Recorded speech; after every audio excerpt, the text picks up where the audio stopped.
Judaism. And they not only include homosexuality, they include adultery and fornication. And two of those crimes are punishable by death in Islamic countries, in Islamic societies. You can be put to death. Now, I will tell you that fortunately, there's not really anybody walking around trying to pry into people's private business. In Islamic societies, they don't even do it. People are not going up trying to find out if someone is a homosexual or someone is a fornicator or someone is an adulterer. There is a system of governance and there is a system of law. Governance and law. It is the responsibility of the Islamic State to enforce violations of the law, not the individual. A man came, was brought before Imam Ali when he was the Amir al-Mu'mineen, rahimahullah, radiyallahu anhu, and this man claimed to have caught his wife in the bed with another man and took a spear and killed them both. And that was his plea to Imam Ali, who promptly sentenced that man to death. I said, what? Caught his wife in the bed with another man and he killed him and he got sentenced to death? Yes, he was sentenced to death. Islam is a system of law and governance. You do not have the right to act outside our system of governance.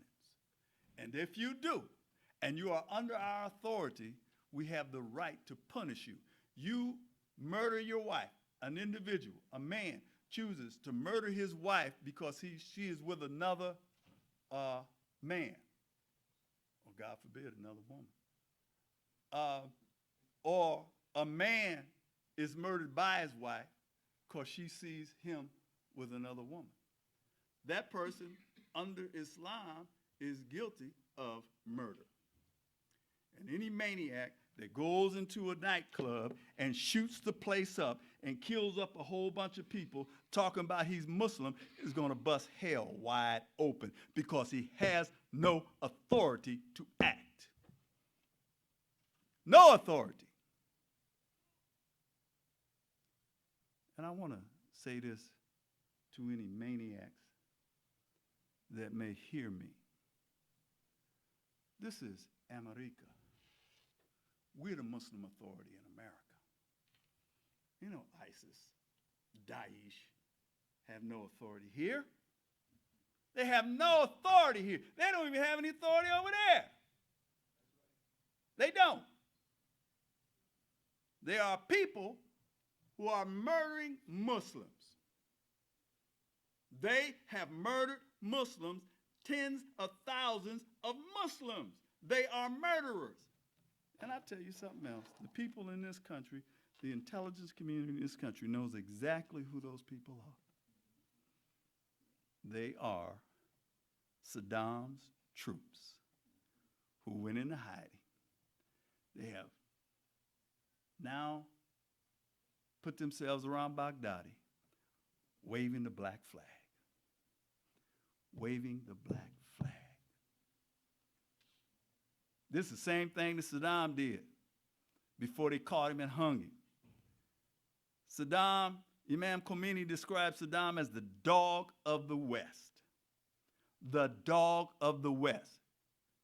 They went over there looking for weapons of mass destruction because they had supplied them to him. And they know he had killed the Kurds and many other people. He had committed heinous crimes against humanity, heinous crimes against the Muslims. How dare him stand up when justice comes and say, oh, this is the great jihad. This is Jihad. Come, brothers, help us. Help the Islamic State. Out of his mouth. Out of his mouth. Him and the murderous minions that were with him, slaughtering and killing Muslims. This is heinous, totally unacceptable. We cannot accept that. So any Muslim in America should respect the Islamic authorities in America. But you know, we have a bad habit. Some of us, we don't want any Islamic authority in America. We don't want anybody to check our behavior. We don't want anybody to remind us that we live under Sharia. And I don't have a problem saying that. I live under Sharia. I don't know what some of these other folks are living under. I don't know what some of those of us gathered here together live under. But I live under Sharia. And those people who attack the Sharia, they might as well attack the 10 Commandments. The 10 Commandments are a part of the Sharia. You don't want the Sharia, then stand up and say you don't want the 10 Commandments either. And of course, in America, there are a lot of people who don't want the 10 Commandments. They don't want Jewish law. They don't want Christian law. And they certainly don't want Islamic law. And I'm going to tell you something. Those people who feel comfortable attacking Islam, breathing threats on the Muslims, and aspiring to be the leader of this country, you should punish them politically. You should punish them politically.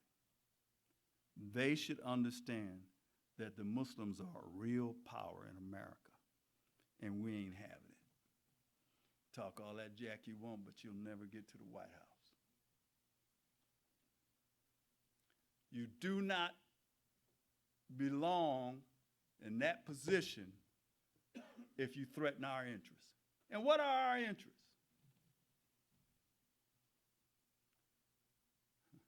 Ma'am described it best.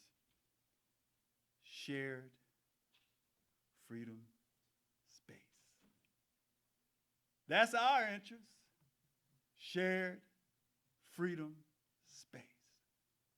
We want space to grow and develop.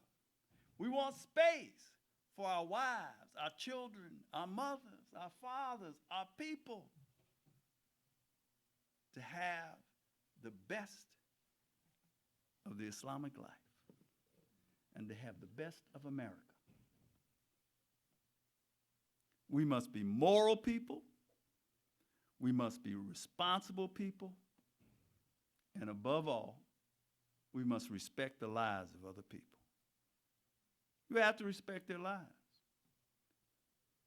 Allah's Rasul sallallahu alaihi wasallam, Allah revealed to him in the Quran, obey Allah, obey the messenger, and obey those appointed in authority. These people who are going out, and we've seen a couple incidents, it's so peculiar. They're pledging allegiance to a state that don't even exist. There's no caliph. There's no caliph. And a lot of the scholars wonder why you just don't take responsibility where you are. I was studying with a scholar from Saudi some years ago, and he was asked a question about the caliphate. Now, and this is something you should expect from a Saudi. He said, who said they need it? Who said they need it? What you should have is, wherever you are, a system of governance. Bangladesh has a system of government. Iran has a system of government. Pakistan has a system of government. Unfortunately, Iraq is in chaos. Kuwait has a system of government. Mamlakun Saudi Arabia, they have a system of government. There is a World Council of Islamic leaders. issuing fatwas for Muslims all over the world. Muslims in Africa are organized into nation states, into religious communities. So there's certainly a way for us to have global governance as Muslims. But understand, Saddam and his thugs, and Assad and their thugs, the Baathists, that's who came to power in Iraq, and that's who came to power in Syria, the Baathists. How did they get there? By force. By force. They took those governments, they oppressed the people, and they killed people whenever they felt like it. And they justified it. They killed Muslims. Gamal Abdel Nasser in Egypt murdered Saeed Qutb and many people of the Muslim Brotherhood that disagreed with his nationalistic political agenda. So there's been problems in that part of the world for a long time. But frankly, they are not our problems. Hear me. As sad as what we see going on in that part of the world, those are not our problems. We didn't create them. And none of us in this room, I believe, went over there starting no stuff with them people. Napoleon went over there 300 years ago and started some stuff with them people.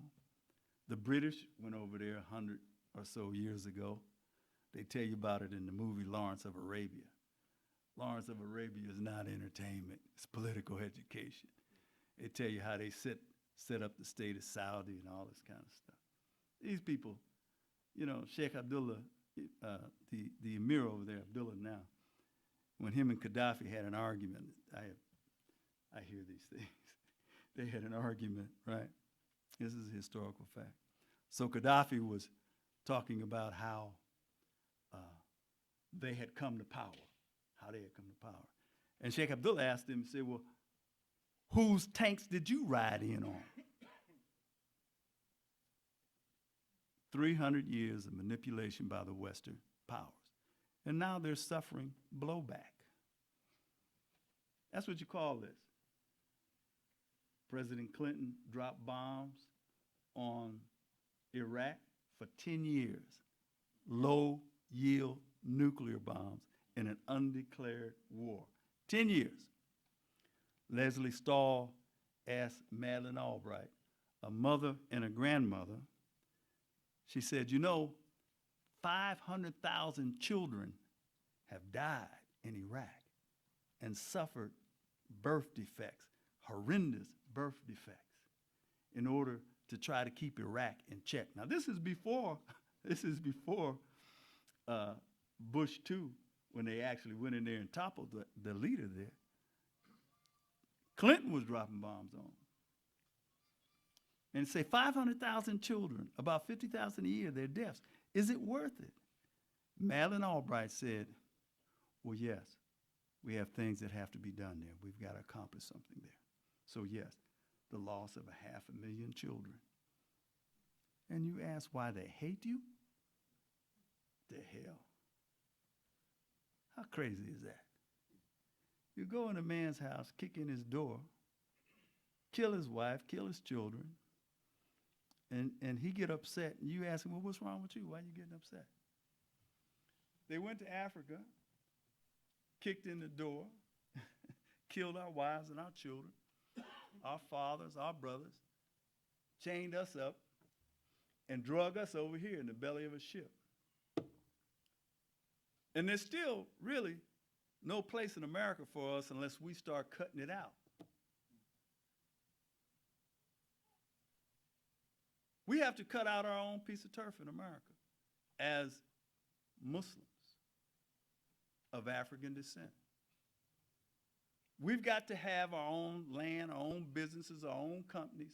We've got to be globally competitive, and we got to stop shucking and jiving. You do not have the luxury of shucking and jiving. I can almost guarantee you, if I took a survey in this room to find out how many people in here work for any of the top 100 corporations, it would be a very low number. I can almost guarantee you, if I talk to you about how many of you all are working in your own business or trying to start a business, that number would be very high. Many of you know those doors have been closed to you, especially if you have an Islamic name. Some years ago, I applied for a job at a social service agency. You know, those have been very popular jobs for us. And there was a Caucasian from the Bureau of Employment Services on that interview committee. And he asked me this question. He said, how do you expect to be successful in a country like this with a name like that? Imam Mustafa Ali. So now, I don't have any real hate for people. I have no hate for people, by Allah's grace. I have people I love, and I have people I don't like so much. And I don't associate with those I don't like so much. I try to spend my time with people that I love. I'm here today because I love you. You all are some of the most important people in my world. There's very little that's as important to you as I am and as the rest of your brothers and sisters are. We should matter to each other. You've got to respect each other. You've got to love each other. You've got to be willing to work together. You don't have the luxury to indulge in all these little petty differences. Oh, I don't like brother so-and-so, so-and-so. I don't like his attitude. You think you really have that luxury in America? I don't like sister so-and-so, so-and-so. I just don't even like the way she talked. I don't even like the way she walked. Do you actually think you have the luxury to indulge in such pettiness? Pettiness. You are approaching a time when your very survival as a community in America may be at stake. You're dealing with people who are threatening your survival. See, you don't build walls just to keep people out. You also build walls to keep people in.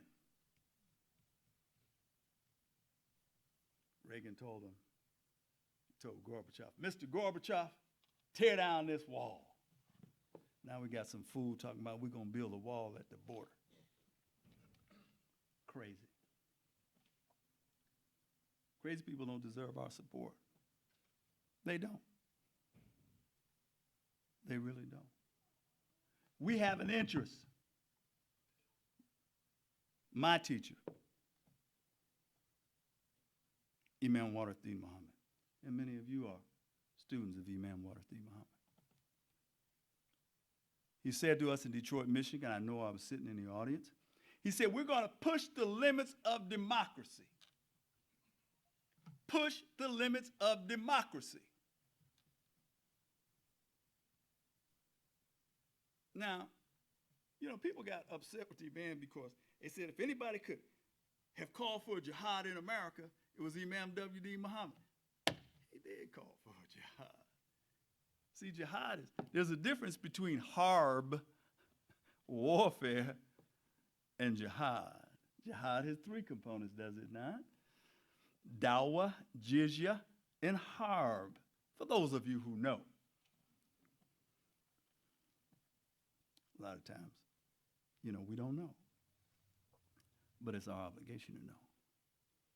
I would suggest to you that our work in America to bring about justice is the greatest jihad. You want peace on the planet? Then you and I have to advocate for justice, for law, and peace in America. We have to work for it. We have to get organized. We have to put our resources together. We have to push the limits of democracy. And you're going to have to put check on these people, these angry people. They're angry.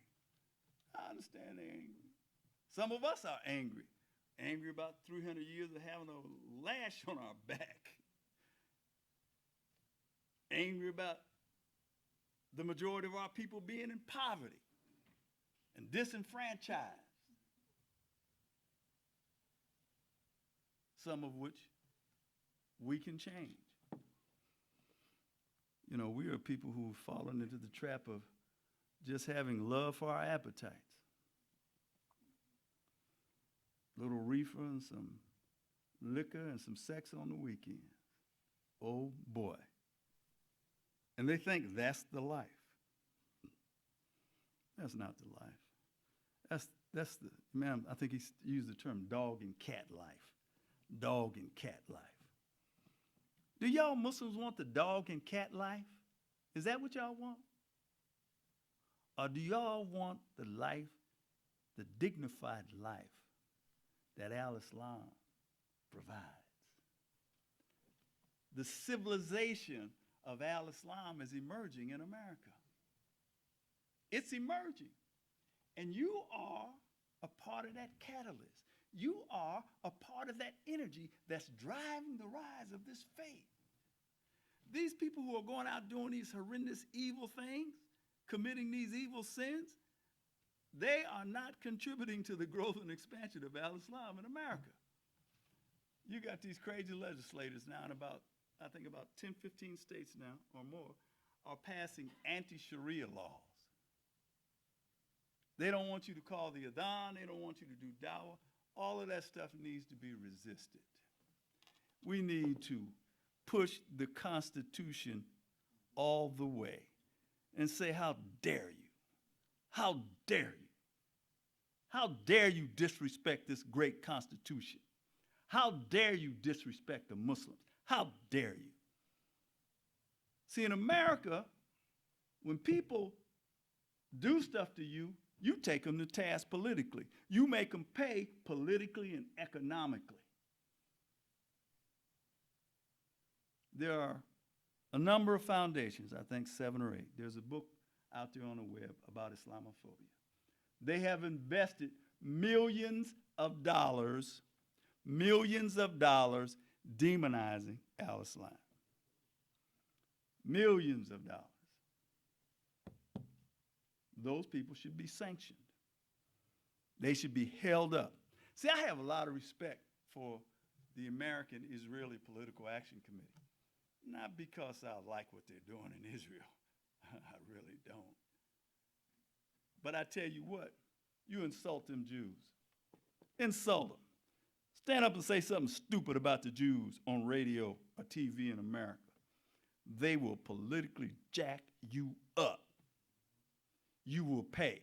You say something stupid on the radio about them, every line that you have people calling you on, there'll be a Jew on the other end telling you about yourself.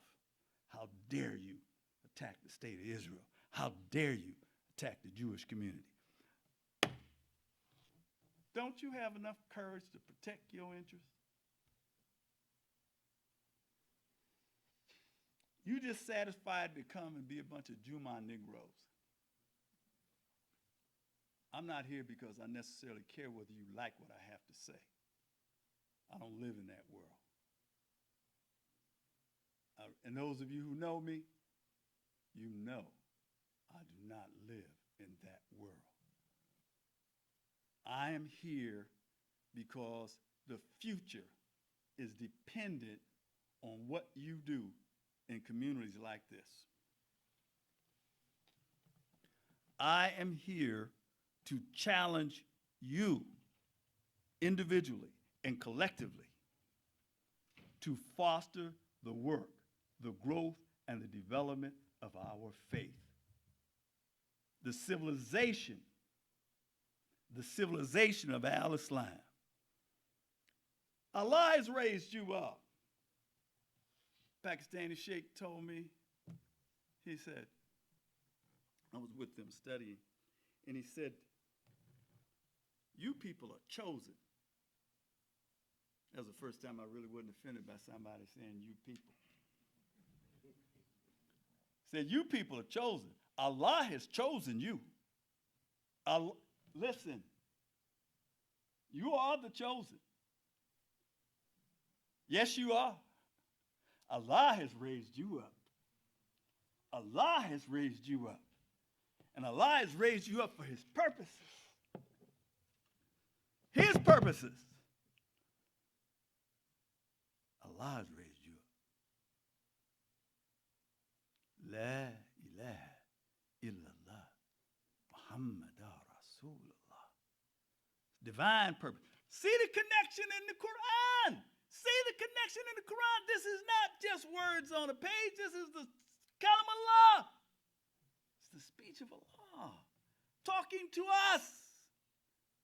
Allah raised us up in the darkness of America, a nation in which, there's a book called The Development of Segregationist Thought.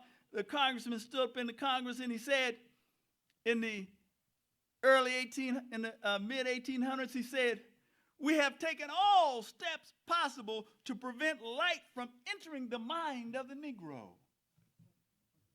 But the Kitab al-Nur, the book of light, has entered our hearts and our minds." Oh, yes. And some of us are on fire. Yes. This deen is the most important thing to us. I didn't say religion. See, because somebody will sit left here and say, well, he gave a political talk today. No. This is deen. This is deen. It's a whole life. The whole system of life is in the deen. You can let some of these people put you to sleep if you want to. Go back to sleep. Just sleep your history on the way. Sleep this great opportunity that Allah has given you here in North America. It's up to you. ربنا آتنا في الدنيا حسنة وفي الآخرة حسنة وقنا عذاب النار. آمين. الله أكبر.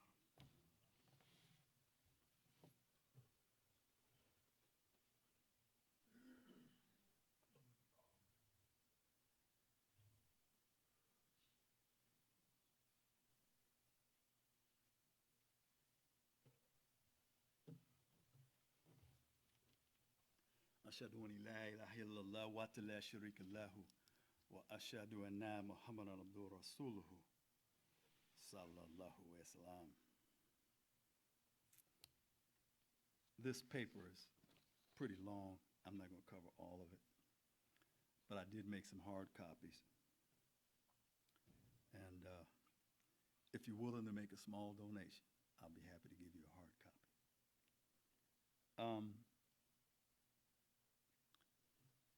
I wanted to talk about justice. Brothers and sisters, I take absolutely no pleasure in what happened in California and what happened in Florida. This is shameful.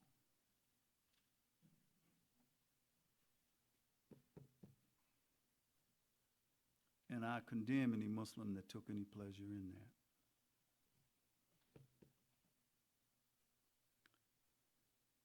We're not advancing the cause of al-Islam by doing great evil. This al-Islam, great evil. Al-Islam, great evil. Great evil is what? Outside of al-Islam. It's not in al-Islam. When we say Islam is a religion of peace, it is an opportunity for us to have peace with God, with our brothers and our sisters. I told you last time when I was here that any community that builds itself on the principle of love for your brother and your sister, of what good you love for yourselves, if you build your community on that principle, guess what? you're going to succeed, you're going to grow, you're going to develop.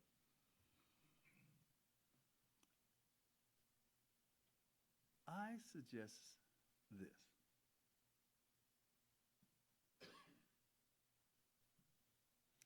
Narrated Abdullah ibn Umar. And Ibn Umar is a very special person, radiallahu anh. I'm really very, very fond of the traditions related by him. And he said, Allah's apostle said, a Muslim is a brother of another Muslim. And a sister is a sister of another Muslim.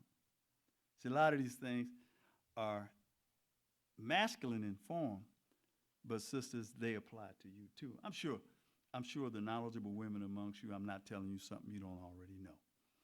So forgive me. And then it says, so he should not oppress him, nor should he hand him over to an oppressor. Whoever fulfill the needs of his brother, Allah will fulfill his needs. Whoever brought his Muslim brother out of a discomfort, Allah will bring him out of the discomforts of the day of resurrection. And whoever screened a Muslim, Allah will screen him on the day of resurrection. When Anas Malik talks about help your brother whether he's an oppressor or not, they ask, well, how do we help an oppressor? Muslims in America, we should make a global outcry against the slaughter being raised up in the Middle East. And trust me, these slaughters are being manipulated. They'd like to listen, if it hadn't been for Imam Muhammad's wisdom that Allah blessed him with, I believe that Muslims in America and the old nation of Islam and Muslims in this community here would have been busting each other's brains out. Trust me, there were forces out there. Just read the Judas Factor. Read the COINTELPRO report. Read those reports. See, I have a very boring life. I read a lot. I'm sorry. Most secrets are kept between the pages of a book. They would have pitted us against each other. They would have loved it. Boy, guns would have started appearing. I had a fool professing to be a Muslim take me out right after 9/11, open up a trunk, and show me a fully automatic weapon. How you like this? So by Allah's grace, I told him, I said, brother, stuff like that will get you put in the penitentiary. And I turned and walked away. There are people trying to manipulate the situation. Look at Imam Jamil. They openly admitted that during a period of years, they had more than 40 to 45 agents sitting on the floor listening to Imam Jamil. So how in the hell are you going to stand up and tell us, oh, we need to be in the masjids paying attention to what they're doing? You've been doing it. What's new about that? Who are you talking to? Short-term memory. Intelligence community manipulated the assassination of Al-Hajj Malik Shaban, rahimahullah. We know this.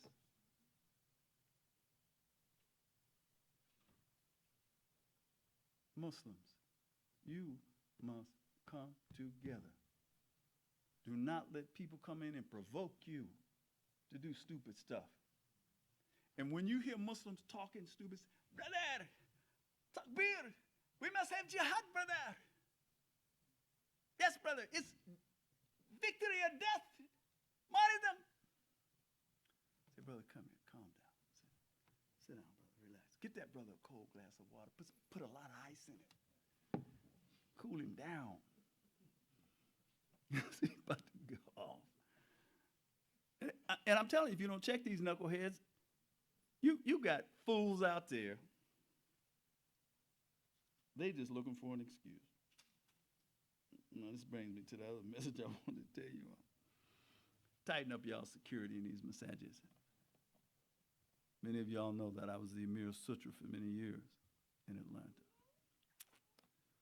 Tighten up all your security. You got fools out there that we got to do something to the Muslims. Now, y'all ain't did nothing to nobody.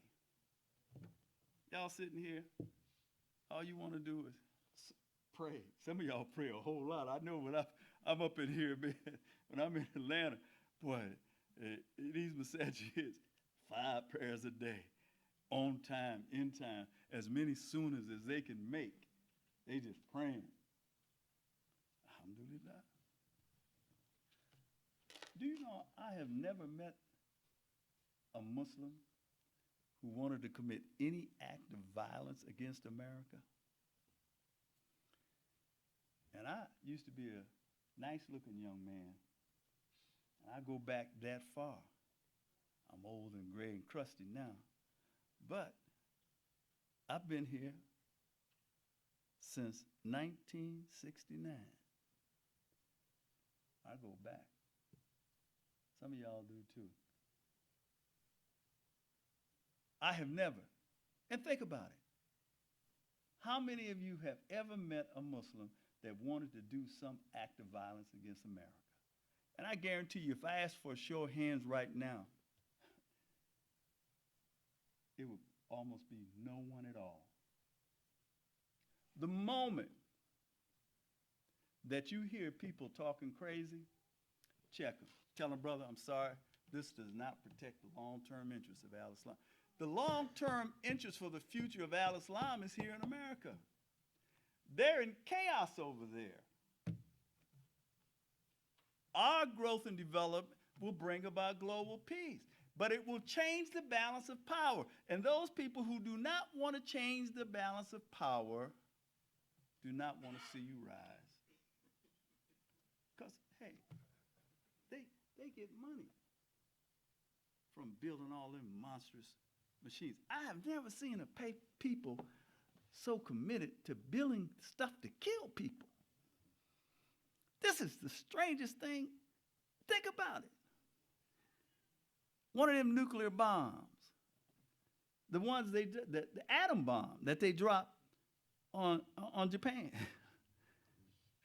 Do you know with them 2 bombs, they almost killed instantly 500,000 people? Imagine that. Now imagine that. Just instantly, 500,000 lives snuffed out, gone. War is a means of population control. How you think these thugs in these urban ghettos get all these weapons? Do they manufacture any of those guns? Think about that. Listen, the Bloods and the Crips, all due respect. Do they manufacture any of those guns? The Blackstone Rangers, do they manufacture any of those guns? The folks, gangsters here in Atlanta, do they manufacture any of those guns? No. They don't manufacture the guns. They don't manufacture the bullets. All that stuff is given to them to kill each other. The Central Intelligence Agency has a word for it. It's called low-intensity warfare. See, when you want to destroy people, you know what you give them? You give them dope. You give them guns. You give them stupid music. Make psychological warfare on them. You strip their women butt naked. And you make them animals. Animals. People only driven by their animal appetites.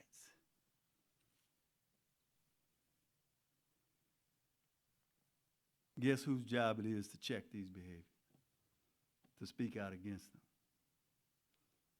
Brother, just because you see one of them bubble butt young girls walking down the street, don't get excited, because it's haram. It's haram, haram, haram. You ain't going to be able to dean them and clean them. Forget about it. sisters, see these crazy brothers running up and down the street, don't believe in nothing, better stay away from them. Dear people, I try not to keep these khutbahs too long, so I'm going to end right here and make the salat, inshallah. I took a little longer than I normally would. In Tuskegee, I talk for about 25 to 30 minutes. That's it. Because if I can't say what you need to hear within 25, 35 minutes, you probably don't need to hear it anyway.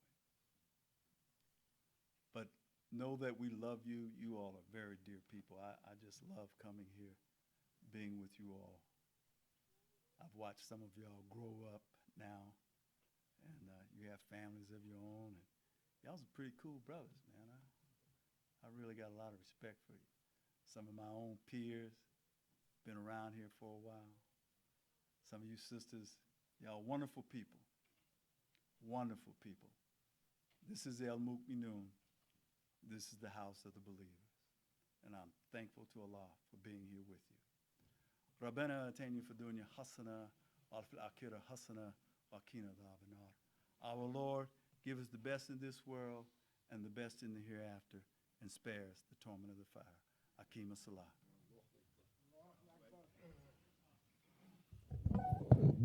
Allahu Akbar.